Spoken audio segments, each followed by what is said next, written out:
part two of the sales and fulfillment section of subscription billing. What we're going to cover in this video is, instead of selling our service commitment with an item, as we did in our first example with selling our really big television, this time around we're going to sell a service commitment in itself. Now there's two ways this can initiate. The first is through a sales order, as we did the initial sale. So let's have a look at that way, and then we'll come back and we'll use the alternative method, which is extending the contract. So I come into sales orders. I've pre-created a blank sales order here using that same customer as we did in the first demo. Now that customer's got their really big television and their cable package, and I've seen that we also do a distributor magazine, a sports magazine, and they'd like a subscription to that. So down here in the items, I've created a all sports magazine.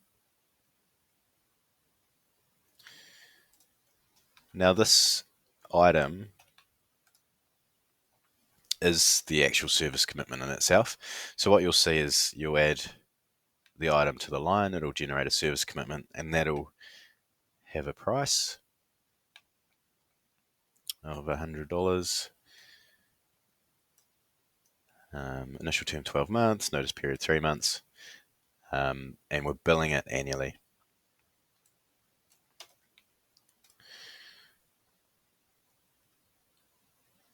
So coming back to our sales order, what you'll see down here is that on the sales order the totals are zero, because we're not actually invoicing anything off this sales order. All we're doing is posting the shipment. That generates the service commitment, and we can pick that up on the the customer contract. So let's go ahead and do that.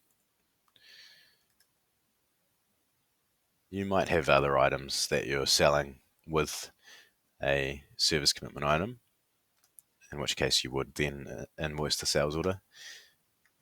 But in this example, we're just selling the client the year-long subscription to that magazine. So that's shipped. That'll generate our service commitment. And again, similar to the first example, we can go to our customer contract.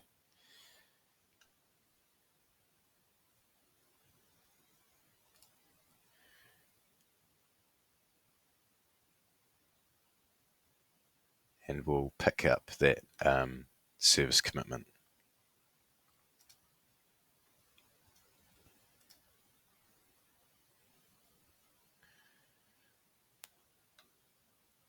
There we are there, that bottom one.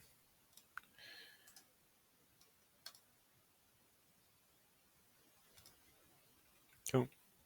And so that'll show up next time we run that recurring billing. Now, alternatively, you can bypass the sales order and shipment process by using this extend contract function on the contract header. So let's say this customer had multiple locations and it wanted an additional magazine subscription. So if the customer and contract is already populated, we just need to add in our magazine item and a quantity, and we've got our price there. Set our start date,